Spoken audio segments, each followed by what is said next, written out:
Hello,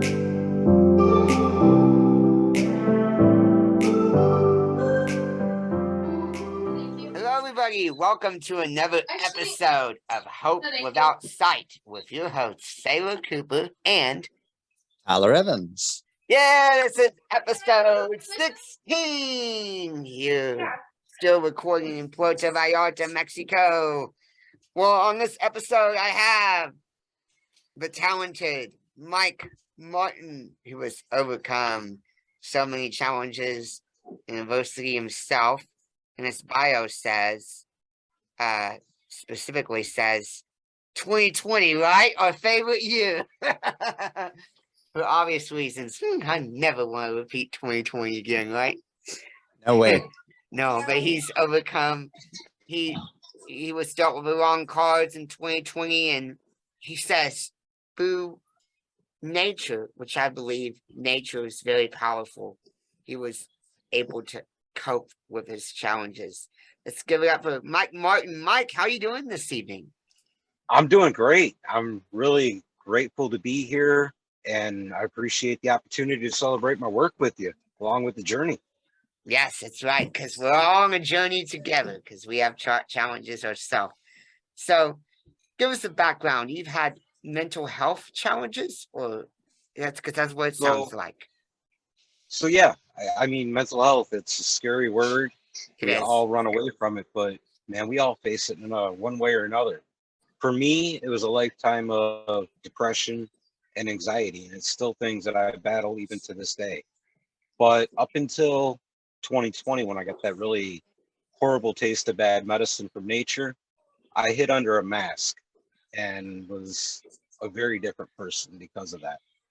I was doing whatever it was I could to run away from it. When I wound up homeless and successfully walking away from a botched suicide attempt, a second divorce, and everything else, sitting in my truck, which was my home at the time, looking in the rearview mirror, going, man, this ain't working. I'm doing something wrong. I've got to change it. And I just happened to stumble across the podcast where they were talking about Stoic philosophy. Namely, a lot of the quotes that were thrown out were left by Marcus Aurelius. And one of the triggers for that suicide venture was the words spoken to me that I had nothing to offer anybody, my wife, my kids, whatever. And when I woke up, the quote that stuck to me and just smacked me in the face was, the adversity of life is nothing more than an opportunity to showcase who you truly are. So when I thought about that, and I realized, if life ends right now for me, that's the definition that I leave, is having no worth or no value to anybody. But if I got back on my feet, then I could teach the four people that mean the most to me, my children, that not only was their father somebody who found worth and value within himself and the world around him, but also I can empower them with the opportunity to face their own adversities. Yes, indeed. And so, and then, I'll go ahead. No, keep going. I was going to say, then from there, it became this voyage through the school of Stoic philosophy and diving into Mother Nature to find a whole different connection and context to how I interact with my time in the wilderness, to empower myself and move forward to where I'm at now. Yes, nature is very powerful because that's why God created nature, for a reason. Because nature has its agenda to provide healing, just give you positive energy, like I've heard it say the ocean teaches us Hey, are we just gonna patience. keep watching the show? Well, see, it's funny because when I think back to where I was when I wore all those masks, all this stuff that I've discovered and I put into practice, I would have laughed at back then. And Hang on one now, second. So yeah, I was saying the ocean like teaches us patience, you know. And almost definitely. yeah, definitely. And so, I mean, wow, you're just a hero. The fact you went through this in 2020, Yeah. because our favorite year, because it's no secret, COVID-19, the pandemic, has caused skyrocketing mental health problems, right? I think what COVID really managed to do was shed a light on it because, you know, through the day-to-day hustle and bustle, it was so easy to ignore how we feel inside and just focus on the results of the Right. work that we're trying to get accomplished. And when we had to shut down, we didn't have that distraction. So Makes sense. so we had to face that opportunity head on with, you know, here's your feelings. And we all looked at it like, man, what do we do now? You know, I don't know how to process this. And, you know, to get back to the nature idea, all these things that we face within the world of mental health, you know, all the different anxieties, fears, emotions, they were all things that had they not been put inside of us, we wouldn't be here because they wouldn't have saved our ancestors. You know, like Yeah. for an example, anxiety, you know, the fear concept, it kept them alive because they were aware of predators that were out there. And now in our world, we've tamed Mother Nature, and there's such an imbalance that we still have the exact same raw anxiety feeling, but it has no context anymore. So when we had to face that downtime through COVID, we didn't know how to process it or what to do with it, how to release it. So it just bottled up and it's become something that, you know, as a byproduct that we're more aware of. And now we're looking for ways to adapt it into the world that we live. Exactly. Yeah. And because with COVID, I mean, as bad as it's been, honestly, I found that the lockdowns were unnecessary. I mean, not to get too political here, but your governor, Gretchen Whitmer, she's been locking you guys down. And the lockdowns just don't work, you know. And my philosophy about COVID is we just have to just get out there and say, hey, if I get COVID and die from it, it was meant to happen. You know, I just It have was a to part of the live my circle. life, you know. Exactly. And, you know, the other buzzword that was around COVID is the fact that we were living in unprecedented times. Oh, for And, sure. you know, like I mentioned with how this chapter kicked off with that dive into Stoic philosophy, you know, Marcus Aurelius being the most powerful man you know, in his day, he faced the Antonine Plague. And ultimately, you know, it's thought that he succumbed to it. But all these different things and all these different plagues that we face, they've all happened before. So we have a reference point to look back at. And, you know, you mentioned the lockdowns and stuff like that they did. For me, it was a quite kind of an ironic space because that was the point when I got that taste of bad medicine. And all of a sudden, my social anxiety really flared up, which, if you've ever experienced social anxiety, you want to stay away from people. Right. So it became the perfect cover for me to not have people interact with me or ask me, worse yet, when I'm in that horrible state, how you doing? And I'd have to come up with a response.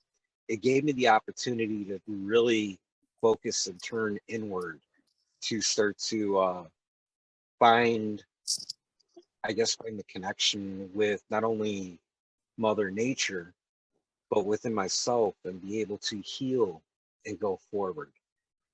And through that, I built this practice that not only have I tamed the depression and the anxiety, but I've expanded and I've gone through and I've become more of this like steward and conservationist of myself. And that's what I like to share with people. Wow, how exhilarating. And you've had anxiety, I guess, and depression all your life, right? Oh, yeah. I think that's something that, we're kind of born with. It's, yeah, we go through traumatic experiences where maybe the context changes or all of a sudden we become aware of it. But I think they're always there on some level. For me, it was like I said, I masked everything, You and mask, you hit it. I always hid it. I You always had a way to ignore it. And then when that moment came up where there was nothing around that I hid underneath and called comfortable, I had to dive headfirst into it and actually take it on.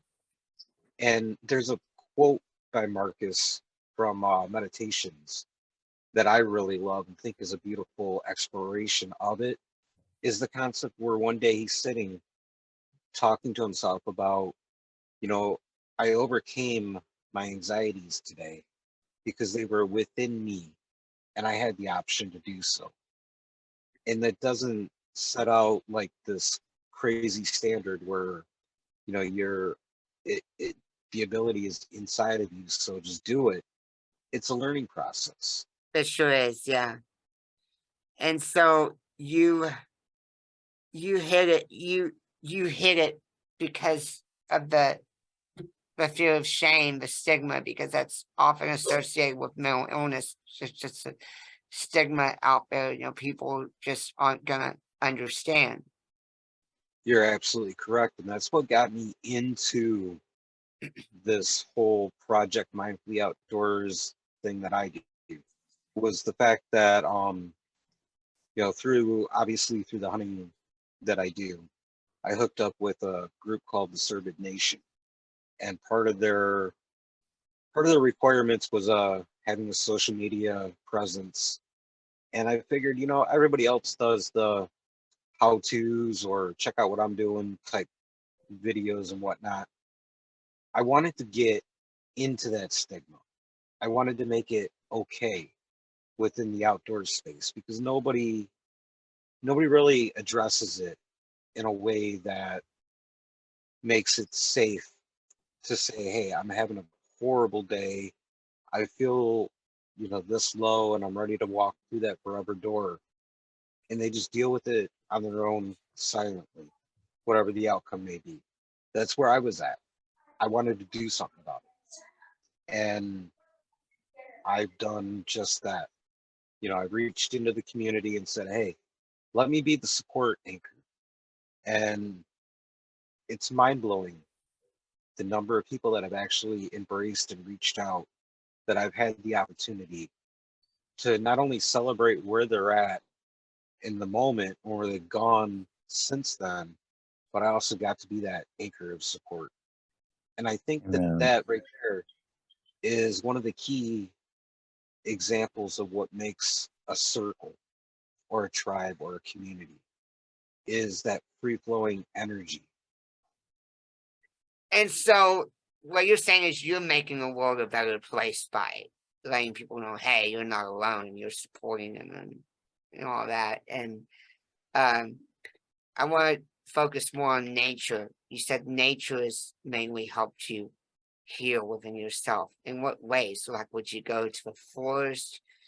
Would you just go outside and feel the wind? Like what, how did you go about that? Well, I'm an avid sportsman, so any free time that I have, whatever is in season, you'll find me out doing, be it hunting, fishing, camping, hiking, whatever I can get out and do.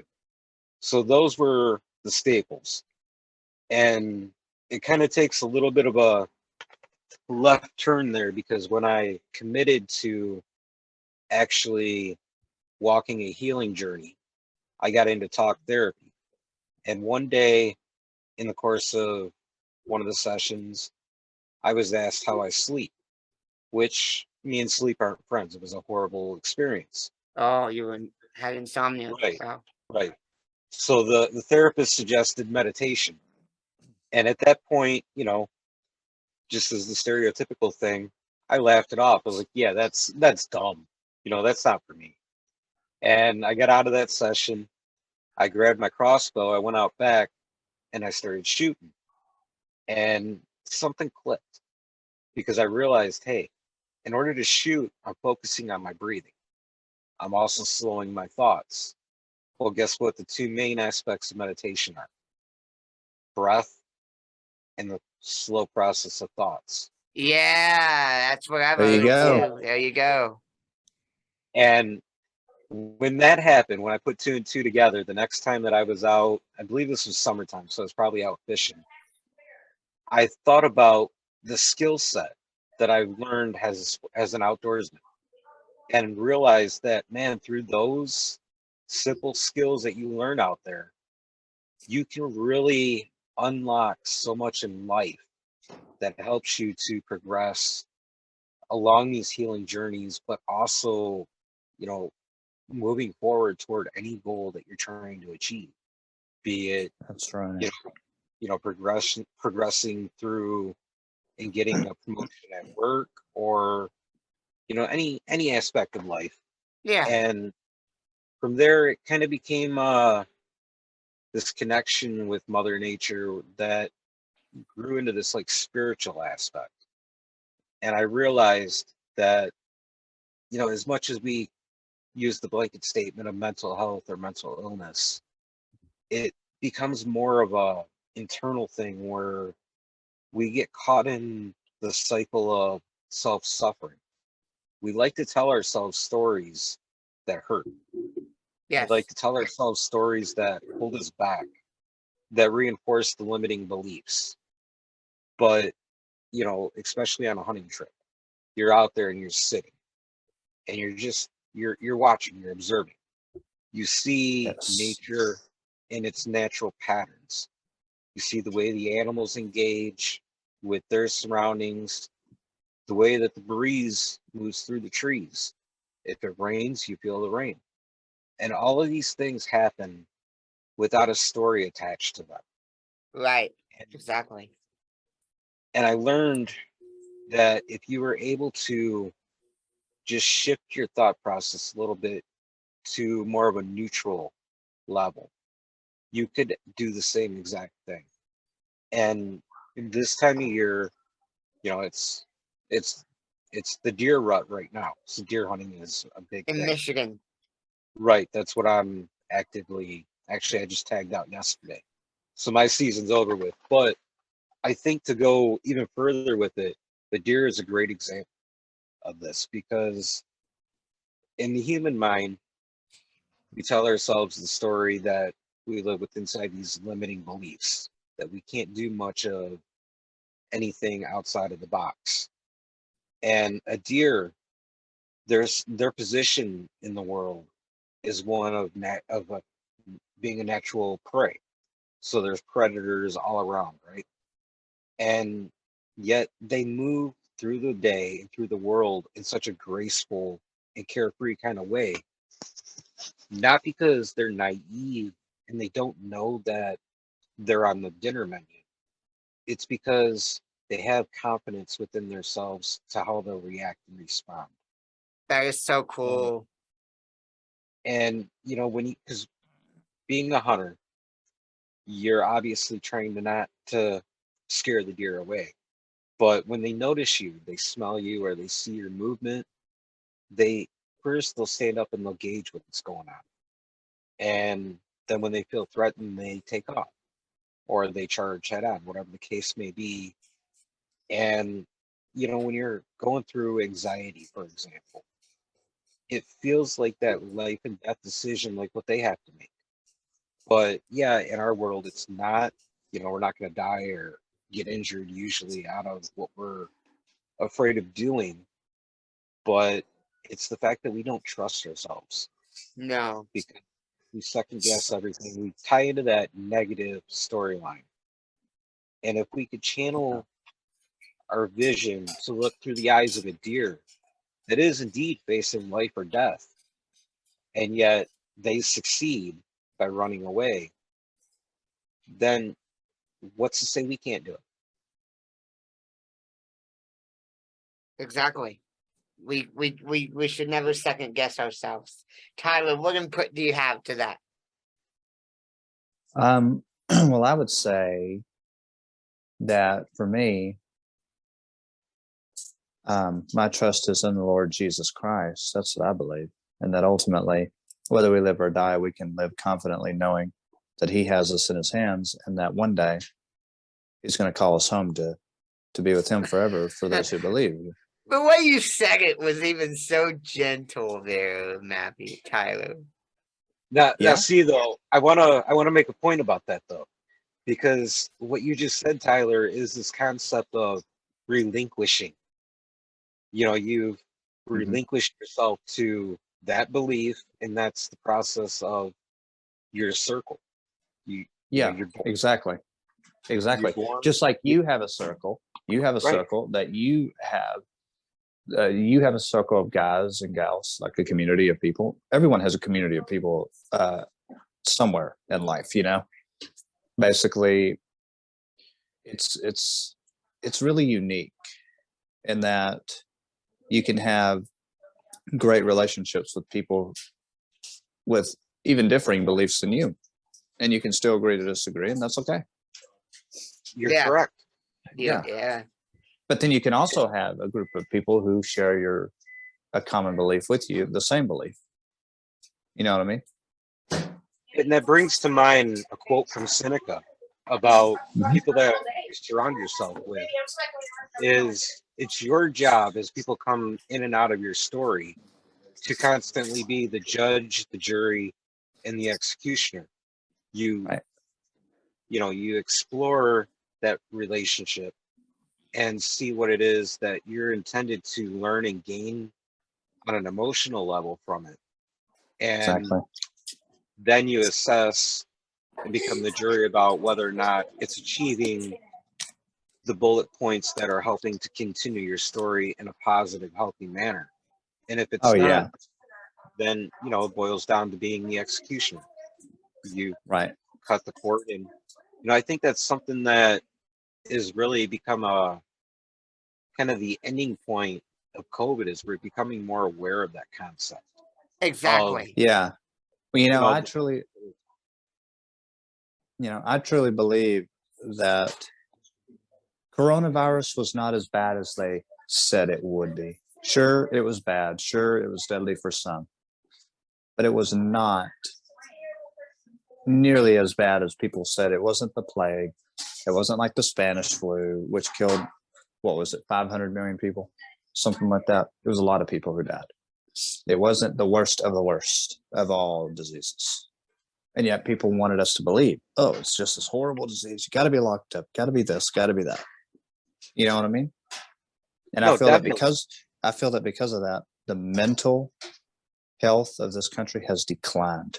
Did you know? I actually heard not too long ago that math scores have decreased in this country. Math Like it's scores? math scores, Math scores. Oh, like scores in math and wow. science and other Why? disciplines have decreased. Why? Because people are being taught things they shouldn't be taught in school. Even children are being subject to certain things that we're not going to go in here. It's No. very explicit. No, But no, no. we'll just leave it at that. And they're not being taught education. They're being taught indoctrination instead. Yes. That's one reason. And another reason is because of the lockdowns. But yeah, that's what I believe. And I believe Lockdowns don't work. No, no, they don't work. They never have and never will. no. But we're No. gonna move forward from that. But so yeah, nature's really helped you. I mean, you're right. I've heard it say, medicine is effective to some degree, but medication can have side effects, and a lot of times that natural remedies can even be better, you know. Well, yeah, Yeah, I've discovered it's definitely that more holistic kind of way, because I think the best way to break this down is, even with whatever your mental health barriers can be, and that's what they are. They're obstacles along your journey. And exactly. one of the most important things to take away is the fact that you don't run from the obstacle. You don't sit and wait for it to go away. You Hmm. walk head on into it. The obstacle becomes the way. And, Exactly. I think it really boils down to, do you remember as kids those choose your own adventure reading books? Yeah, That is exactly the boots that we're all in. Is we're here on this earth inside of our circle of life, That's right. and the journey is ours to create. It's what you do with each moment into the next and into the next that ultimately becomes the sentences, the paragraphs, and the pages of the book of your life story. Nobody Amen. else, nobody else is amen. going to live it for you. And the rest of the outside world is there to add to the vocabulary, but it's your job to filter what words actually go on that page. Amen. Amen. You just reminded me of something. Tomorrow is a very sober day for me because 2 years ago I lost my mom tomorrow. And here's what's inspiring about her. She, through her life, literally told me I can do anything I want, no matter if I'm blind, no matter what. And same with this gentleman up here, Sailor, Yeah. who his mom told his mom told him, you can do anything you want, through her examples, through what she did for him, and fought for him. In the same way, she fought for me. So, like, from the time I was born to the time I was about, I don't know, 8, 9, give or take, and even beyond, she fought for me to be mainstreamed in education, to where I can be in normal classes like everyone else. And sometime after he gets back, he and I are going to do a special show about her, because we've made a decision that we want to do a special show about her every single year, That's right. because that's, it's important to just tell the world, hey, our story. To tell the Yeah. world how, even through death, there's still inspiration, there's still a legacy that's going to be left behind. And mom left a legacy for me. And Yes, I he know did. for a fact that his mom, whenever she's gone, is going to leave a legacy for him as well. That's right. That's Yeah, shout out beautiful. to our moms, right? Yeah, Yeah. absolutely. Oh Most yeah. definitely. Yeah. Most definitely. And another thing she told me, I don't want y'all to grieve like I did. Like, I don't want y'all to be sad and gloomy and just depressed when I'm gone. And we weren't.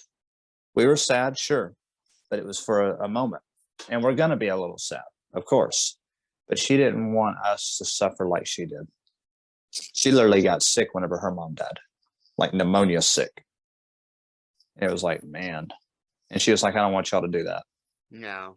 And she wanted to be cremated. So we fulfilled 2 parts of her will: cremation, and the fact that we weren't super sad when she was gone. We weren't Okay. grieving like it was nothing. But anyway, yeah. So let's go back. So you said you've been divorced twice, right? Absolutely. And, you And know, and that was caused by your mental health struggles, or what? that was a combination of the mental health struggles and just not knowing myself, or realizing actually that my worth and my value come from within. Yeah. Yeah, because And no, go ahead. yeah, because I know some people, divorce is not good, but at the same time, you should never stay in a marriage if it's unhealthy and you're not happy. Mm-hmm. I mean, not to demonstrate that like you're weak or anything, but we had another guest on the show who had very similar mental health struggles, and you know, I mean, no, her marriage wasn't blissful, but she survived it. And but so basically your divorces were caused by not knowing yourself, like you know yourself now. I say it that way because I don't believe that had I known myself then like I do now, that I ever would have been in those positions. That's not to say that they were the absolute wrong decisions, because they were clearly the ones that nature had laid out for me. And there was a few monumental blessings that came out of them. But then again, the adversities of going through the situations was also a part of the medicine that I needed in order to get where I am today. So I don't look back as, it was unfortunate that that chapter happened, or the outcome was this. It was actually very fortunate, because without that, I never would have had to embrace the suck of the situation and reach down and find the grit and the resolve to grind through the adversity and discover the steward and the conservationist of myself that is truly there. I get you. It taught you lessons that you didn't know before. And going forward, would you remarry again, or are you completely content with who you are now? It's so funny, the timing of this conversation and that question, because like I mentioned, there was some blessings out of that. I've got some amazing children, which means I have to deal with, ex-wives and mothers. And yesterday I actually just had a conversation with the second one, which was the catalyst for all of this. All of the really dark adversities that I've gone through. And the fact that, kind of got a little bit personal in the conversation. And I admitted not face to face, but I admitted, in this conversation, that I'm happy and content with my simple little way of life, in a way that it ain't changing for nothing. So I would say, absolutely not. And that's not saying that slams the door shut. I'm just saying at this point, I don't see that being an opportunity, because I'm so focused on Yourself, not necessarily just on myself, but I'm focused on what's within my vision right now. your vision. It's to stay on the right track. And so your second wife, even though y'all divorced, she never knew your your Oh no, darkest secrets and your dark oh no, times that you went through. those were clear, and I say it was the darkest aspect of the adversity, because all of that stuff was used as tools to make the situation worse, to kind of push me deeper in the ground. But I feel like when those things happen, it's kind of, I've learned, you still get the choice of how you're going to respond or what you're going to do with it. Exactly. And, I'm helping a friend through the same kind of situation now, where they're going through one of those brutal, messy kind of divorces, and they're getting a lot of those, I guess, mind games and stuff. And, I keep reminding this person that it's about what you do. It doesn't matter what the stimuli is. It's about what you think, what you see, and how you choose to respond. That's all that's within your power. And no matter what the situation is, that's the only part that we have any control over, is how we respond to it. Yeah, it can suck, and we can admit, hey, that hurts. It's horrible. But at the same token, you've got to take the opportunity to give yourself the grace, the time, and the space to not only feel it, but work through it because you don't want to carry these things. No, you don't. You don't want to carry that stuff on your shoulders or inside because it just fills up and it gets worse in the end. Yeah, so it makes sense.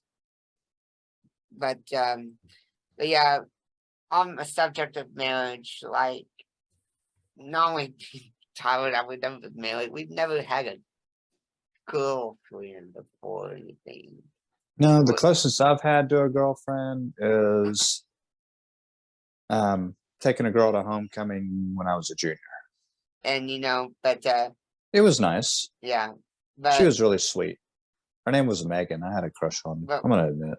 but what advice would you give? Like, should we think about marriage or just be content where we are now?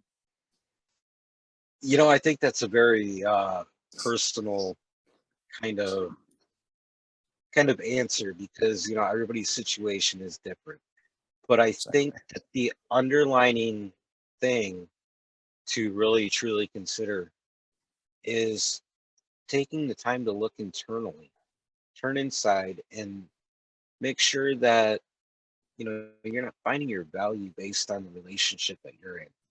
Make sure that you're projecting that value from within, because that's ultimately, I think that's one of the biggest things that I've learned through this entire journey is, the value, the worth that we perceive that we have has to be internally because it is inside of us. Yes, it is. Exactly. So you're basically saying here, if you're not happy single, you're not going to be happy. You're not going to be happy married. You're right. Yeah. I mean, it's true. Like you have to be happy single first. You And do, then yeah. there are even some people who aren't meant to be married. And that's okay. Because I'm a happy single. I just don't like being alone for an excessive amount of time, which is understandable, Yeah, I'm kind of the same way. I like to be around people. I like to do stuff. I don't like to just be at home forever and just do nothing. I like to be at home sometimes and relax. And there are days where I don't want to go anywhere.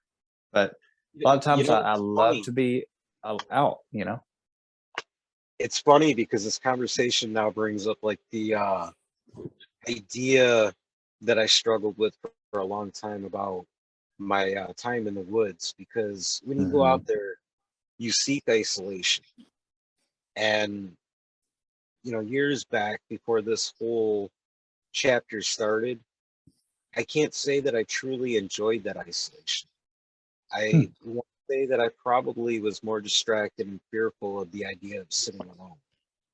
And over the past few years and trying to really uncover myself, it's now truly the sanctuary that it should be, that the isolation of sitting in a tree stand by yourself should give you. And I think that it's a model that, takes time to get there. A lot of us go out and we do whatever it is that we do alone, but we're not truly fully present because we're kind of afraid of ourselves. Right. And if you take time to, ultimately ask yourself hard questions, answer truthfully, and, just explore what's inside, we become more stable and we become more whole. And I Yeah. think that's the point where the idea of a relationship becomes one that you can walk through and really contribute and give something. Exactly. Exactly. Like, so basically you're saying be alone sometimes, meditate. Exactly. Yes. Be your, and I like being alone sometimes. There's times Of where I'm like, course. Of course. hey, I want to be by myself so I can do whatever I want and make a meal like in the microwave or whatever. And Great. sometimes in a marriage, I guess it's okay for spouses to have a break every now and then, like the Of wife can go course. see her girlfriends, and so. Yeah, I our think lady friends. Yeah. I think the idea of being alone or even loneness isn't one that we should be afraid of. No, The we way that shouldn't. No, I'm not afraid of being alone. It's just I don't like to be isolated, if you get my drift, for Right, a long period of time. me too. Same here. As I said, same here. Yeah, But I'm not afraid to be alone at all. I mean, I like yeah. being alone sometimes. And It's you know just, that yeah, that So that little bit of advice comes from someone that went from that way of life to a life that is got a lot of isolation, self-chosen. So right. Well, I've actually learned that isolation is not healthy long term. no, not long term. It No. is it is in moderation to a point, like we've alluded to before. Take some time to be alone. Take some time to rest and recoup and get back Yeah. on track. That's fine. But making it a habit where you're always isolated, never around people, never interact with people, never do nothing, that's not healthy. and That's that's right. Just the isn't. other with my show, that's something that I started I actually set my feet to the fire with pretty early on, because I was in that extreme isolation thing, mostly due to that social anxiety we talked about earlier. And Right. I started bringing people onto the show and doing interview episodes, and really documenting and making it okay for people to say, hey, step by step, I can work out of this. But Exactly. so that's what I was going to ask you next. I know you have a podcast too, and by the way, one reason we're here in Puerto Vallarta is, in fact, me and Tyler, we just met with Michelle. Right, we're developing a plan on how to do some affiliate marketing and monetize the podcast, and maybe Mike, you want to do that as well. That's why you're a part of the podcast guest connection Facebook group. So, but yeah, what's your podcast about? And maybe we can figure out how to offer some premium content for each other. So yeah, go ahead. So my podcast is called Project Mindfully Outdoors. You can find it anywhere you can get a podcast. And I also call it the Camp of Healing, because Oh that's yeah. exactly what it's all about. Going into the outdoors and finding something to bring back with us. Like I There mentioned you earlier, go. the outdoors offers this unique skill set that when you tap into it, you unlock things within you, Yes, abilities that you never would find in the real world. And if you right. thought you had them in the real world that had no context, you'd be afraid to utilize them. But this whole backpack of skills that you utilize outside in the wilderness, when you bring it back into the real world, it makes life a little bit easier to navigate. It And sure that's what it's does. all about. That's what it's all about. There you go. There you And go. another thing we were talking to Michelle about is using Patreon. Now, I wasn't sure if you use it, but we're thinking about it in the future for I people. actually just launched one because about a month ago, I launched my first season of guided meditations, which is called Letters from Camp. And when I released my Patreon, I not only started uploading all the videos and everything like that, but I included all of the meditations off of Letters from Camp as a special free gift with it. Yeah. And Wow. you know what's really amazing to me? Like when you create podcast content and all that, you don't even need a formal education per se. No. You really don't. You know, And what's amazing to me is like people have this idea. You have to go to college. You have to get more education. You have to No. do this. No, you don't. No, you That is don't. such a lie. That is a myth. It's And overrated. not only that, you are a prime example, Mike, about how you create content about nature and how you can, make a living doing stuff like that and through affiliate marketing and all that. And I've actually heard the expression, it's not who you know, or it's not what you know, it's who you know. Right, One exactly. sec. Yes, you got it. It's who you know. Yes. that's Exactly. very true. And it's funny because you mentioned about how I'm the prime example of that is throughout the course of this progression, I become kind of this healing guide. And along the journey, it was something that I never thought that I'd be doing any of this stuff. I never asked for it. And ultimately, this is where nature has brought me. So we never actually know where we're going to end up. You can go and study something and put all the nuts and bolts for one adventure and hit a rock or a gust of wind and you end up somewhere else. It's just where nature is, and it's the ability to adapt to it and build Exactly. on what's around you. Right. And then you gotta not be afraid of what you don't know. In other words, you're basically saying faith, right? In other words, Yeah. it's about having faith in yourself, faith in God, whatever you believe. It's exactly that. It's having faith within choosing the adventure. And Yeah. Exactly. when you start blazing those new paths, you embrace it. In other words, you're basically saying here, life is an adventure. Have faith in it. Have faith in yourself and have faith in life. And I think something that got overlooked there is Mhm. not only have faith in it and the willingness to go through and do it, but celebrate.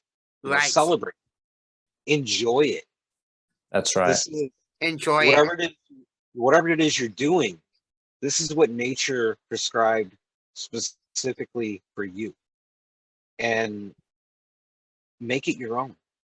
Amen. Make it something that you love. Put your passion and your soul into it, and then celebrate. There you go. Right. Well, There you go. There you go. So, do you have anything else to share, or should we wrap it up? You know what? I think we have covered such a wide, diverse Yeah. thing oh yeah, we that sure have. some of this even caught me off guard, which was really fun and really cool.